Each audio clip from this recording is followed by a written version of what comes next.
नमस्कार। चित्तौड़ दर्शन में आप सभी का स्वागत है। चित्तौड़गढ़ नगर के व्यस्तम एवं मुख्य मार्ग में से एक महाराणा प्रताप सेतु मार्ग पर गत दिनों चित्तौड़गढ़ के एक व्यवसायी रमेश ईनानी की जिस तरह फायरिंग कर दिन दहाड़े हत्या कर दी, उसके बाद अब सभी की नज़रें टिकी हुई है 18 नवंबर को लेकर। जी हाँ, 18 नवंबर मंगलवार का वह दिन है जबकि फायरिंग करने वाले जो मुख्य अभियुक्त है, एकमात्र अभियुक्त जो कि पुलिस की गिरफ्त में आया है, मनीष दुबे, जो कि उत्तर प्रदेश के वाराणसी जिले का है, उसकी रिमांड की जो अवधि है वह समाप्त होने वाली है और कोतवाली पुलिस चित्तौड़गढ़ उसे मंगलवार को यहाँ चित्तौड़गढ़ कोर्ट में पेश करेगी। सभी की निगाहें इस ओर लगी है कि क्या उसका रिमांड पुनः लिया जाएगा या नहीं। रिमांड है, नियमानुसार किसी भी व्यक्ति का रिमांड 15 दिनों तक अधिकतम लिया जा सकता है। पुलिस ने अब तक काफी छानबीन कर ली है और जो मुख्य अभियुक्त है, जो शूटर है मनीष दुबे, उसे वाराणसी भी ले जाया जा चुका है जहां की वह रहता है। उसके परिवारजनों से बातचीत की, वहां की जो पुलिस से संबंधित थाना है वहां से उसका रिकॉर्ड लिया गया। उसके बाद कोतवाली पुलिस उसे लेकर पुनः चित्तौड़गढ़ लौट आई है। पुलिस के अधिकारियों द्वारा भी उससे पूछताछ की गई। तो अब सभी की निगाहें लगी हुई है कि आखिरकार 18 नवंबर को पुलिस उसका रिमांड लेगी या नहीं और न्यायालय में अब तक की जो प्रगति है उसके बारे में क्या जानकारी देगी। लेकिन मनीष दुबे, जिसके बारे में जब इसको गिरफ्तार किया गया था तो पहले ये कयास लगाया जा रहा था कि 2-4 दिन पहले इसको बुलाया गया होगा, जिन्होंने भी इस हत्या को अंजाम दिया या कोई षड्यंत्र रचा गया या कोई उसके खिलाफ जो है साजिश रची गई या रमेश ईनानी को लेकर अन्य लोगों के खिलाफ जो मामला चल रहा है उसको लेकर कुछ हुआ या नहीं हुआ, ये पुलिस का जांच का विषय, इस पर हम अधिक कुछ कहना नहीं चाहते हैं। लेकिन जो जांच हुई, छानबीन हुई, इससे पता चला कि मनीष दुबे लगभग 2 महीने से चित्तौड़गढ़ के समीप गोपाल नगर, जो कि कोटा रास्ता है, वहाँ पर गोपाल नगर चित्तौड़गढ़ से 7-8 किलोमीटर की दूरी पर है, वहाँ पर शांतिलाल सुथार के कमरे में वह किराए पर रहता था और इसी 10 तारीख को यानी 10 नवंबर को 2 महीने होने वाले थे और वह उस किराए से कमरे से उसको रवाना भी करने वाले थे, क्योंकि जब उन्हें पता चला कि यह मदिरा का सेवन करता है तो उन्होंने सोच लिया था कि इस मनीष दुबे को कमरा खाली करवा देंगे। अब हम आपको बताते हैं कि आखिरकार जिस मकान मालिक के यहाँ रहता था उससे हमने बातचीत की और यह जानने की कोशिश की कि किस प्रवृत्ति का व्यक्ति था मनीष दुबे। तो हम बातचीत करते हैं उस मकान मालिक से, शांतिलाल सुथार से, जिसने पुलिस से भी पूछताछ की और अब तक क्लीन चिट मिल चुकी है, क्योंकि शांतिलाल सुथार का कोई रोल इस मामले में नहीं था। उन्होंने एक किराएदार समझकर उसको किराए पर रख लिया और बाद में पता चला कि उसके द्वारा इस तरह दिन दहाड़े हत्या की गई, फायरिंग की गई। हमारे साथ में शांतिलाल सुथार। शांतिलाल जी, सबसे पहले बताएं कि जब आप ये कमरा किराए पर लेने आया था मनीष दुबे, तो ये जो मोटरसाइकिल जो उत्तर प्रदेश नंबर की है, ये इसकी स्वयं की थी? ये इतने मैंने नहीं पूछा है इनको, लेकिन वो एक्सट्रीम होंडा गाड़ी थी और इसको मतलब सूरज पोल के जो बाघ सिंह जी हमारे परिचित है, करीब वो 7-8 साल से अपने यहाँ आटा चक्की है हमारे यहाँ, तो वो पिसाने आते रहते हैं, हम उनको अच्छी तरह से जानते हैं। वही इनको लेके आए थे। मैंने उनसे पूछताछ की थी कि आप इसको मतलब हमारे यहाँ किराए पे रख रहे हो, लेकिन मैं बैचलर को किराए नहीं देता हूँ, क्योंकि मेरे यहाँ और भी 6 किराएदार हैं जिनके सबके पति पत्नी साथ में है। तो पति सब काम करने जाते हैं और पत्नी घर पे रहती है, तो मैं बैचलर आदमी को किराए नहीं देता हूँ। तो भाग सिंह जी ने कहा कि ये पूजा पाठ करने वाले आदमी है और सिर्फ नवरात्रि और दीपावली तक ये पूजा करेंगे, इसीलिए दीपावली सिर्फ ये पूजा करते हैं, तो इनको एकांत चाहिए। और हमारे यहाँ सब खाना पीना चलता है, गंदी चीज़ें चलती है, हम राजपूत हैं, इसीलिए कम से कम 2 महीने के लिए इनको ठहरने के लिए रूम चाहिए। मैंने उनसे पूछताछ भी की थी कि आप इनको कब से जानते हो, तो मैं कम से कम इनको 3.5 साल से जानता हूँ। हमारे यहाँ दुकान पे ये फूल माला प्रसाद लेने आते रहते हैं। अच्छा, ये किसने कहा कि 3.5 साल से जानते हैं? भागचंद जी राजपूत है जो सूरज पोल के हैं। हाँ, और उन्होंने कहा कम से कम मैं इनको 3.5 साल से जानता हूँ, ये गुंडे बदमाश आदमी नहीं है और ये ब्रह्मचारी है, सिर्फ पूजा पाठ करेंगे। मैंने कहा ठीक है साहब। तो नवरात्रि में इन्होंने पूजा भी की थी, 10 दिन तक अन्न का एक दाना नहीं खाया, सुबह शाम 24 घंटे पूजा करते थे। उसके बाद में जैसे ही नवरात्रि खत्म हुई फिर भी कोई दिक्कत नहीं, सुबह 9 बजे नहा धो के सूर्य देव को जल चढ़ा के किले पे चले जाते थे। एक आध बार पूछा आप कहाँ जाते हो पंडित जी, तो हम सिर्फ किले पे जाते हैं, माँ भगवती की पूजा करते हैं। मैंने कहा खर्चा पानी कैसे चलता है आपका? तो कि ये जजमान जो है पाठ करते हैं, जो करवाते हैं पाठ, वो हमें देते हैं पैसा, उनसे चल जाता है भगवती की मेहरबानी से। मैंने कहा ठीक है, हमें कोई दिक्कत नहीं है। कभी कभार ये हमारा को ऑर्डर दे देते थे कि भाई खाना बना देना, आज मैं नहीं खाऊंगा, लेट आया हूँ, होटलें बंद हो गई होगी, तो ये हमारे यहाँ हम उनको जो भी हमने सादा खाना खाते हैं वो इनको दे देते थे, वो खा लेते थे, इनके रूम में पहुँचा देते थे। उनकी बात थी कि जो भी बनेगा आपका मैं पैसा दे दूँगा, लेकिन पैसा अभी इस महीने का आया नहीं है। और गए महीने इन्होंने मेरे को तारीख से पहले हिसाब कर दिया था क्लियर, और इस 10 तारीख को हम इनको निकालने वाले थे, लेकिन 5 तारीख से ये आ नहीं रहे थे। तो मैंने 7 तारीख को बाग सिंह जी को फ़ोन लगा के बोला आपके पंडित जी घर पे नहीं आ रहे, मेरे को 9 तारीख को किराया भी चाहिए और 10 तारीख को रूम खाली करवाना है। तो उन्होंने कहा आप टेंशन मत लो, कभी कभार 5-10 दिन बाहर रह जाते हैं, गाँव चले जाते हैं, तो नहीं आते, आपका पैसा कहीं जाने वाला नहीं है, एक पैसा नहीं डूबेगा। और जब भी आएंगे अगर आप चाहोगे तो अगले महीने का रूम भाड़ा दे देंगे आपको, नहीं तो इस महीने का रूम भाड़ा प्लस आपका जो भी पैसा बना होगा वो क्लियर कर दे देंगे और खाली कर देंगे। इस बात में हम निश्चिंत हो गए थे। 8 तारीख निकली, 9 तारीख निकली, 10 तारीख निकली, 11 को जब ये फायरिंग की छोटी मोटी खबरें आती हैं, मैं खेती करने वाला आदमी हूँ, मैं तो खेत पे था, फ़ोन भी मेरे पास रहता नहीं, एक फ़ोन है जो घर पे रहता है। शाम को जब घर पे गया ऐसा पता चला कि चित्तौड़ में कोई फायरिंग हुई है। मैंने कहा चली होगी यार, चलती रहती है यहाँ पे, पहले भी यहाँ पे सेमलपुरा चौराहे पे चली होगी।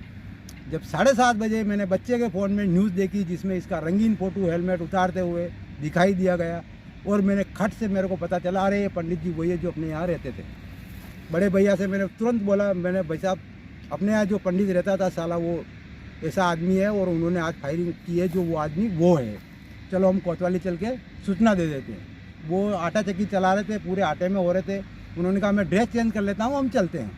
जैसे ही उन्होंने कपड़े खोले, टुवाल लपेट रखा था, और मैं खाना खाते खाते कैंसिल कर दिया खाना, हाथ धो के खड़ा हुआ और गाड़ी आ गई थी, मेरे को बिठा के ले गई। जो भी मेरे को पूछा मैंने सही सही बताया। पुलिस की गाड़ी आ गई थी? पुलिस की गाड़ी आ गई थी। तो तुरंत हम तो वैसे ही जाने वाले थे, लेकिन आ गई गाड़ी, तुरंत मैंने उनके साथ चल दिया और जो उन्होंने पूछा मैंने क्लियर कट वही बताया। तो इन 2 महीने जब तक आपके यहाँ रहा, किसी व्यक्ति का उसके यहाँ आने जाना था उसका? नहीं, 2 बार भाग सिंह जी आए थे मिलने के, यार मेरे नवरात्रि से मिलना जुलना नहीं हो रहा है, तो गुरुजी से मिलना था, क्या कर रहे हैं? मैंने कहा यार वो आज तो किले पे चले गए, आप नहीं गए क्या किले पे? तो नहीं मैं अब जाऊंगा। वो सुबह आ गए थे 11 बजे के लगभग भाग सिंह जी, लेकिन ये पहले ही निकल गए थे। तो आपको कभी बताया कि किले पे, क्योंकि हमारे किले पे जो कालिका माता मंदिर है और जो वहाँ के आसपास है, तो उन लोगों ने बताया कि हमारे यहाँ तो कभी ये पंडित रहे नहीं। तो ये बताया उन्होंने कौन से मंदिर काम करते हैं? मैं मतलब गया नहीं, सिर्फ वो यही कहते थे माँ भगवती की पूजा करता हूँ और किले पे पूजा पाठ करता हूँ। वो कौन से भगवती की पूजा करते, मुझे खुद को गए कम से कम 2 साल हो चुके हैं ना, मैं किले से परिचित हूँ, क्योंकि मैं यहाँ पे आया हूँ। लेकिन ये कास्ट का ही, उससे पहले मैं ट्रैक्टर चलाता था तो यहाँ रुकता ही नहीं था कभी, और लॉकडाउन के बाद में मैं यहाँ कंप्लीट शिफ्ट हुआ हूँ। लेकिन अभी भी मैं इतनी जानकार नहीं हूँ, किसी लोग को जानूँ पहचानूँ, मतलब जो अपने घर पे आते हैं उनको पहचानते हैं।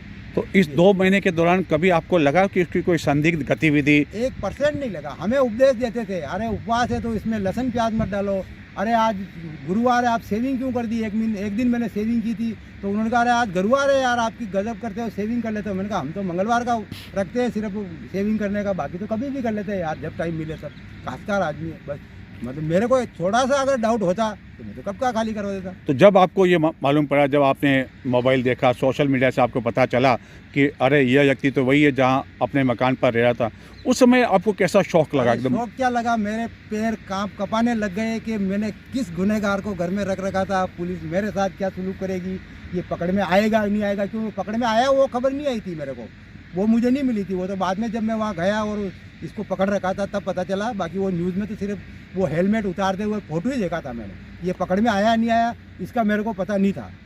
और मेरे तो यूँ समझो पैरों से ज़मीन खिसक गई थी, सारे शौक में आ गए थे, सारे किराएदार बेचारे डर गए थे, हमारा क्या होगा, कुछ नहीं होगा। मैंने कहा कुछ नहीं होगा, देखो जो होगा हम सच हैं, और हमने सिर्फ 2 महीने के लिए दिया है। मेरे फ़ोन में कॉल डिटेल है, मतलब कानून के पास बहुत सी सुविधाएँ हैं। 5 तारीख के बाद वो घर पे नहीं आया, ना मैंने फ़ोन लगाने की कोशिश की तो उसका फ़ोन लगा नहीं था, बंद ही आ रहा था, रेगुलर बंद ही आ रहा था। मैंने 7 तारीख को बाग सिंह से बात की है, वो भी रिकॉर्ड उसमें हो जाएगा। तो कानून छानबीन कर लेगी, अगर हम थोड़े से भी गुनहगार होंगे तो कानून कहीं से भी निकाल लेगी, मुझे इस बात का पूरा विश्वास था। और जब आपने कमरा किराए पर दिया तो ये पहले बातचीत हो गई थी कि 2 महीने के लिए उसने कमरा किराए पे लिया? हाँ, वो पहले ही बात हो गई थी कि ये सिर्फ पूजा पाठ करेंगे तो सिर्फ 2 महीने के लिए। मैंने कहा, मैंने ये भी पूछा था कि जब 3.5 साल से रह रहे हैं तो पहले कहाँ रह रहे हैं? तो इन्होंने कहा हम सिटी में रह रहे हैं, लेकिन वहाँ शोर शराबा बहुत है, मेरे को यार एक मतलब ध्यान करने में दिक्कत होती है। तो ये 2 महीने में कहीं जो गोपाल नगर है या इसके आसपास कहीं मानपुरा वगैरह कहीं ये किसी फैक्ट्री में काम तो नहीं करता था? ना, कोई काम नहीं करता था। तो एक जो जानकारी आई वो जानकारी गलत है, इसका मतलब कि कट्टा फैक्ट्री में काम करता था, ये करता था? उसने मतलब वहाँ मुझे पहले तो नहीं पता था, लेकिन जब वहाँ पे पूछताछ हो रही थी तो एक और आदमी को फंसा लिया था इसने, जो मातेश्री होटल है, कोई बिचौर का सोनी है, राजू सोनी नाम से, जो यहाँ पे किराए पे लेके होटल रख रखी है। तो इसका जब हमारे यहाँ नहीं आता था तब इसकी बैठक वहाँ पे थी, क्योंकि उससे मैंने बात की थी ना, जब वहाँ पे कोतवाली में थाने में दोनों साथ खड़े रहे, हम रहे थे, तो उनसे मैंने पूछताछ की थी। तो उसने कहा ये करीब 2 महीने से मेरे यहाँ आ रहा जा रहा है, कभी कभी 3-3, 4-4 दिन रुक जाता है, कभी 8-8, 10-10 दिन नहीं आता है। मैंने कहा जिस दिन आपके पास नहीं आता था उस दिन मेरे पास आता था, और मेरे पास नहीं आता था उस दिन आपके पास रहता था, वो भी खाना उसको दे रहा था। तो ये जब घटना हुई उसके करीब 5-6 दिन पहले से ही आपके यहाँ से वो नहीं आ रहा था? 5 दिन पहले, 5 दिन ये घटना हुई। 5 नवंबर से ये नहीं, सुबह ये नहा के निकला था, उसके बाद में आया। तो उस दिन ये बोल के गया था कि मैं अब आज नहीं आऊँगा या ऐसा बोल के? कुछ नहीं बोला, और उसने 7 तारीख को मेरे को फ़ोन लगा के बोला था कि मैं 6 तारीख को शायद कि मैं मतलब कल नहीं आऊँ, मतलब आज और नहीं आऊँगा। मैंने कहा कल तो नहीं आया, आपने बताया ही नहीं, मैंने खाना आपके कमरे में रख रखा है। तो कह रहे यार मैं भूल गया होगा, मैं आज भी और नहीं आऊँगा, बस। उसके बाद इसका फ़ोन बंद हो गया था। और ये भी पता लगा कि जब आपके घर से जाता था, सुबह सुबह जब जाता था, तो वो हमेशा हेलमेट लगा के जाता था? ये भी मैंने पूछा है, मैंने कहा यार पंडित जी हेलमेट, तो उन्होंने कहा मैं कभी एक कदम बिना हेलमेट के नहीं चलता हूँ, कानून का पूरा पालन करता हूँ, मैं बिना हेलमेट के बिल्कुल नहीं चल पाता हूँ। एक बार मेरा एक्सीडेंट हो गया था, उसके बाद में मैं रेगुलर हेलमेट लगाता हूँ। और कभी जब आपके भाई आप मकान मालिक हैं तो कभी किसी काम से आप उसके कमरे में जाते भी होंगे बातचीत करने, या खाना खाते तब तो पास बैठता ना, और रोटी की जरूरत होगी कि या नमक पानी चाहिए तो मैं उसके पास बैठता था। पास आप बैठते? तो कभी कमरे में आपने उसकी कोई पिस्टल विस्टल देखी भी? ऐसा कुछ नहीं था उसके पिस्टल में। उसको कमरे को मैंने एक बार इस कमरे से उस कमरे में शिफ्ट किया तो सिर्फ 2 लंगोट, 2 ड्रेस और एक वो गीता पढ़ने का लकड़ी का, और एक बैग जिसमें खाली कुछ नहीं, एक मोबाइल, एक चार्जर और एक बंद मोबाइल था जो कीपैड कहते हैं, वो अंदर भंगार पड़ा था, और उसका चार्जर। इसके अलावा उसके बैग में कुछ नहीं था। और ये जो आपके यहाँ 2 महीने जब रहा तो उसने कभी बातचीत में बताया कि वह 3.5 साल से चित्तौड़गढ़ में रह रहा है? कई बार पूछा, कई बार पूछताछ हुई। मैंने कहा यार आप कैसे आए हो, उसके घर के बारे में भी मैंने पूछताछ की थी, थोड़ी थोड़ी रोज करते थे। घर पे परिवार में पति पत्नी नहीं है क्या, बच्चे आपसे बात नहीं करते हैं क्या? तो मेरी शादी नहीं हुई है, एक सिस्टर है उसकी हमने शादी करवा दी है, मम्मी पापा है, पापा प्रोफेसर है जो रिटायर है, अभी भी उनकी पेंशन आती है, कम से कम 40-50 हज़ार होगी, मेरे को नहीं पता, लेकिन मुझे उनकी दौलत से कोई लेना देना नहीं है। बस मैंने तो भगवती का ध्यान करना प्रारंभ कर दिया है, मेरे को दौलत से, संपत्ति से कोई लेना देना नहीं है। तो ये नहीं बताया कि चित्तौड़गढ़ में जब 2-3 साल से वो आ रहा जा रहा था तो गोपाल नगर से पहले आपके मकान में रहने से पहले कहाँ रहता था? सिटी में रहता था। बस ये नहीं पूछा कि वो कहाँ रहता था, कौन से इलाके में रहता, लेकिन पहले सिटी में रहता था। तो ये बताया उसने कि मैं पहले सिटी में रहता था, बस। तो आप जब आपको मकान आपने किराए पे दिया उससे पहले या वो बहुत पहले की बात बता रहा था? वो इतना मैंने नहीं पूछा उनसे, बस यही पूछा था पहले कहाँ रहते थे, क्योंकि यार पहले मैं सिटी में रहता था, और कभी किले पे रह जाता हूँ, गुरुजी के वहीं रह जाता हूँ, और भी इनके कोई गुरुजी होंगे शायद, मालूम नहीं है मेरे को, कि वहीं रह जाता हूँ, कभी मंदिर पे रह जाता हूँ, या कभी मैंने रूम ले रखा है मेरे नहाने धोने के लिए, बस वहीं रहते हैं। और जिन्होंने मकान किराए पे दिलाया, आपका मकान दिलाया, जिन्होंने गारंटी ली, तो उनकी जान पहचान कैसे हुई? कभी आपने पूछा उससे कि आप इनको? वो मतलब उनसे पूछा कि वो मेरा रेगुलर कस्टमर है, मतलब उनके फूल प्रसाद की दुकान है किले के ऊपर, किले पर दुकान है, किले के ऊपर है, तो वो कह रहे हैं कि ये मेरे रेगुलर कस्टमर है, मतलब हमसे फूल प्रसाद उधार भी ले जाते हैं, कभी महीने में हिसाब करते हैं, कभी फुर्सत होती है तो घंटे आधे घंटे हमारे पास बैठते हैं। ये सिर्फ जानकारी मिली उनसे पूछने से, या पहले मैं भी उनसे पूछा था तो यही बताया था उन्होंने। तो पुलिस कोतवाली में जब आपको पूछताछ के लिए बुलाया, आपसे पूछताछ हुई, तो निश्चित रूप से उनसे भी पूछताछ हुई होगी जिन्होंने मकान दिलाया? हाँ। तो ये जो यहाँ रहते थे, तो आखिरकार हर आदमी को रहने के लिए, अपना पेट भरने के लिए पैसों की आवश्यकता पड़ती है, तो आखिरकार उनका कैसे जीवन यापन होता था? मैंने तो पूछा ना सर उनसे कि आपका ये खर्चा पानी कैसे चलता है, तो हम पाठ करते हैं तो लोग पाठ करवाते हैं, जैसे देखो हम भी कोई दिक्कत होगी, जैसे किसी के पाठ करवा रहे हैं तो ऐसे पाठ करवाते हैं तो लोग देते हैं दान दक्षिणा। अब इनको किसने दान दक्षिणा दी, ये पाठ करते थे नहीं करते थे, हमें तो कुछ पता है नहीं, लेकिन इनका जवाब ये था कि हम पाठ करते हैं, इसलिए जजमान हमें दे देते हैं। ये और ये भी पता चला कि जब ये नवरात्रि गई, लास्ट नवरात्रि जब शारदीय नवरात्रि गई, तो ये 9 दिनों तक अपन कमरे से बाहर भी नहीं निकले। कमरे से बाहर नहीं निकला, अन्न का एक दाना नहीं खाया, सिर्फ मैं 2 बार चाय पिलाता था। अब लोग कहते हैं यार कुछ तो खाया होगा, जब मैं ला के दूंगा तो खाएगा ना। पान के पत्ते मैं लेके आता था, सिर्फ पत्ते पूजन में चढ़ाने के लिए, उसके अलावा पंचामृत के अलावा कुछ नहीं लेता था। और 9 कन्याओं का भोजन भी कराया। भोजन करवाया, उसका मुझे इसने पैसा दिया, मेरे को कह दिया आज समाप्त हो गई है हमारी नवरात्रि, आपको 1 लड़का और 9 कन्याएं लानी है। तो मेरी मिसेज जो उनको बुला के लाई थी आसपास पड़ोस के बच्चों को, और उनका खाना जो बनाया था उनका, उसने हमें पूछा था कितना पैसा बना। मैंने कहा 400 रुपये का सामान आया है। उन्होंने मेरे को बिना बताए 500 रुपये दे दिए थे। मैंने कहा अरे नहीं गुरुजी ज़्यादा हो रहे, तो उनका नहीं बस जो दे दिए। मैं बिना पैसों के कोई काम नहीं करवाता हूँ, मुझे भगवती माफ़ नहीं करती है। इसीलिए मैं एक दाना भी अगर लूँगा इस नाम से तो उसका मैं आपको पैसा दूँगा। पुलिस ने तो आपको क्लीन चिट दे दी, लेकिन इस पूरी घटना से आपने क्या सबक लिया? सबक ये लिया है कि आज के बाद पहली बात तो यह है कि ऐसे पंडित ढोंगियों को कभी मकान में रहने नहीं दूंगा, पूछताछ पूरी करूंगा या फिर रहने ही नहीं दूंगा। और अभी जो मेरा पहला सिस्टम चल रहा है कि फैमिली के अलावा किसी को रूम नहीं देना है, मतलब नहीं देना। बैचलर को मैं न तो पहले देता था न आज के बाद दूंगा।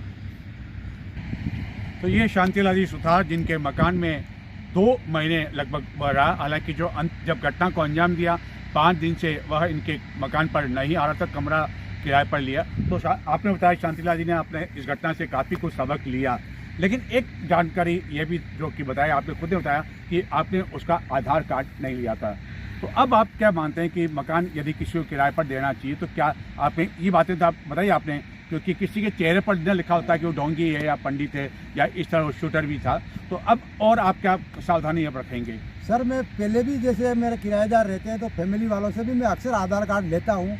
सिर्फ पहली ये गलती हुई कि किसी परिचित के कहने से, किसी परिचित की गारंटी से मैंने इसका सिर्फ आधार कार्ड नहीं मांगा, लेकिन आज के बाद ये गलती नहीं करूँगा। अगर मेरा कोई परिवार का आदमी भी कह देगा कि ये मेरा परिचित है, फिर भी मैं उसे आधार कार्ड या उसकी छानबीन जरूर करूँगा, उसके बाद ही रखूँगा।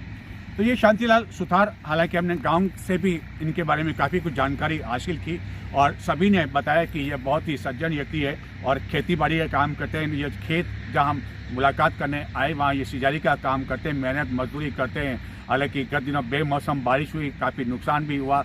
ये बताते हैं कि पूरी मूंगफली जो है, कितनी मूंगफली बो रखी थी उस टाइम? 1.5 बीघे की मूंगफली थी, 2.5 बीघे की मक्की थी, 1.5 बीघे के उड़द थे, मतलब कुछ भी नहीं निकला। यूँ समझ लो 12 बीघे में से एक दाना ही निकला। तो उस समय जब बेमौसम बारिश हुई थी तो क्या पूरा खेतों में पानी भर गया? पानी भर गया था।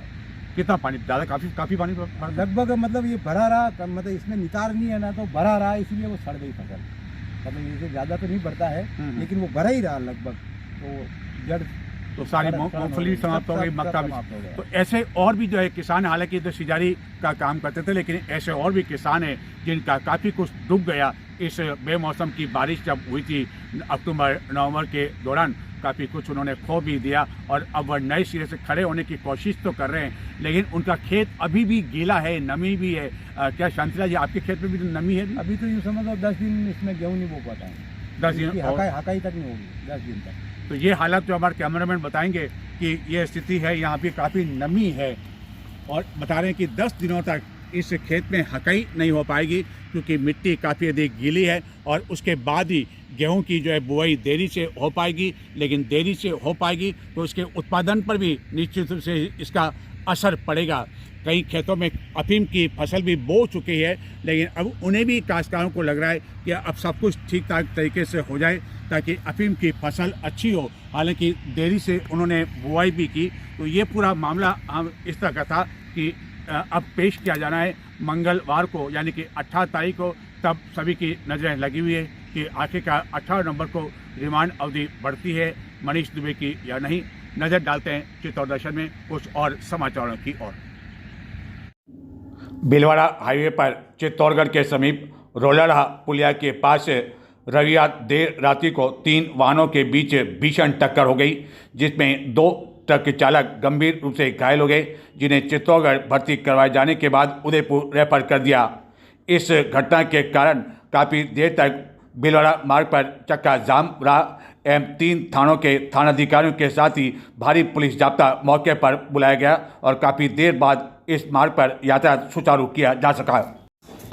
चित्तौड़गढ़ से सटे ओछड़ी में एक फार्म हाउस पर स्थित एक कुएं में कुछ अजगर दिखाई देने पर ग्रामीणों द्वारा वन्य जीव प्रेमी मनीष तिवारी को इस घटना की जानकारी दी गई, जिसके बाद रेस्क्यू टीम जब मौके पर पहुंची और कुएं में झांक कर देखा तो कुछ अजगर एक साथ दिखाई दिए, जिसके बाद रेस्क्यू टीम द्वारा इन अजगर को ग्रामीणों की सहायता से जब निकालने के लिए प्रयास किए गए तो सबको आश्चर्य हुआ कि कुएं में 1, 2, 3 नहीं बल्कि 5 अजगर हैं एवं कुछ घंटों तक चले इस रेस्क्यू के बाद 5 अजगर को एक साथ बाहर निकाल लिया गया, जिसके बाद ग्रामीणों ने राहत की सांस ली। इन अजगरों को बाद में जंगल में सुरक्षित छोड़ दिया गया। चित्तौड़गढ़ जिले का संभवतः यह पहला एक ऐसा मामला है जहां एक साथ 5 अजगर रेस्क्यू किए गए हो। रेस्क्यू करने वाली टीम के सदस्यों ने बताया कि सांप प्रजातियों में सितंबर के बाद मैटिंग पीरियड शुरू होता है। ऐसे में नर अजगर मादा की तलाश में निकलते हैं। जब मादा मैटिंग के लिए तैयार होती है तो एक खुशबूदार द्रव्य छोड़ती है, जिसमें आकर्षित होकर नर वहां पहुंचते हैं। कई बार ऐसा होता है कि एक ही मादा के लिए कई नर पहुंच जाते हैं। ज़्यादा संख्या में नर अजगर पहुंचने पर आपस में एक सांकेतिक लड़ाई होती है और बिना एक दूसरे को नुकसान पहुंचाए जो थक जाता है वह दूर होता है। टीम का मानना है कि यहाँ भी कुछ ऐसा ही हुआ। रेस्क्यू किए गए अजगर की लंबाई 5 फीट से लेकर 15 फीट तक थी। कुमावत समाज की ओर से 3 दिवसीय क्रिकेट प्रतियोगिता सज्जनपुरा में आरंभ हुई।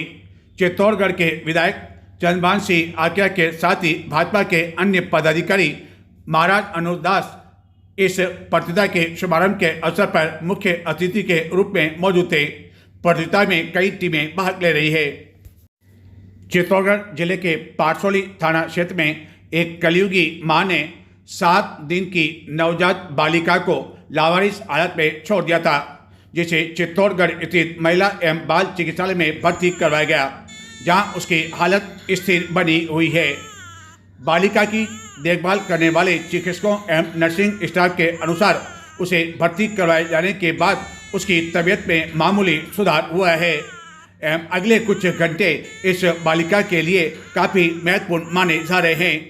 पुलिस ने मामले की जांच पड़ताल कर दी है, लेकिन अभी यह ज्ञात नहीं हो पाया कि आखिरकार इस बालिका को कौन छोड़ के गया। पुलिस द्वारा आसपास के सीसीटीवी कैमरों को खंगाला जा रहा है। चित्तौड़गढ़ जिले की सदर निम्बाड़ा थाना पुलिस ने नाकाबंदी के दौरान एक कार से 3 प्लास्टिक के कट्टों में भरा 41 किलो अवैध डोडा चूरा जब्त कर एक आरोपी को गिरफ्तार कर लिया। गिरफ्तार किए गए तस्कर का नाम विकास पुत्र अनुरामा बताया जाता है, जो कि बालोतरा जिले का निवासी है। गिरफ्तार किए जाने के बाद उसे अग्रिम पूछताछ की जा रही है कि यह डोडा चूरा उसके द्वारा कहां से लाया जा रहा था। चित्तौड़गढ़ जिले की बेगू थाना पुलिस द्वारा अवैध मादक पदार्थों की तस्करी के खिलाफ कार्रवाई करते हुए नाकाबंदी के दौरान एक स्कॉर्पियो वाहन से 462 किलो 700 ग्राम अवैध डोडा चूरा एवं 6 जिंदा राउंड जब्त कर लिया। बेगू पुलिस द्वारा जब नाकाबंदी की जा रही थी तभी यह कार्रवाई की गई।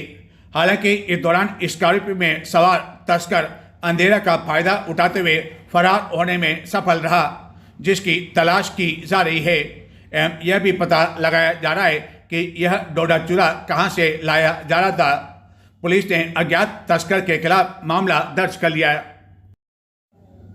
श्री लक्ष्मी नारायण मंदिर संरक्षण ट्रस्ट प्रताप नगर कुंभानगर चित्तौड़गढ़ में ट्रस्ट की कार्यकारिणी के साधन सभा में आयोजित चुनाव में देवी सिंह राव अध्यक्ष एवं भगवती प्रसाद पौरवाल, गोपीलाल टांक, नीलेश बलदवा, प्रमोद गौड़, दीप सिंह राठौड़, संजय गटानी, सुशील मंडोरा, उमेश चाष्टा, विनायक द्विवेदी, अनिल जैन को सर्वसम्मति से सदस्य के रूप में निर्वाचित किया गया। निर्वाचन अधिकारी एडवोकेट महेंद्र सिंह मेहतिया द्वारा नवनिर्वाचित कार्यकारिणी को शपथ दिलाई गई। हिंदू जागरण मंच जिला चित्तौड़गढ़ द्वारा भगवान बिरसा मुंडा की 150वीं जयंती विभिन्न स्थानों पर मनाई गई। इस दौरान जनजाति समुदाय से जुड़े लोगों को भगवा उपरना ओढ़ाकर उनका मुंह मीठा कराया गया और सभी के साथ जयंती मनाई गई। इस अवसर पर पदाधिकारियों द्वारा भगवान बिरसा मुंडा के जीवन पर विस्तार से प्रकाश डाला गया।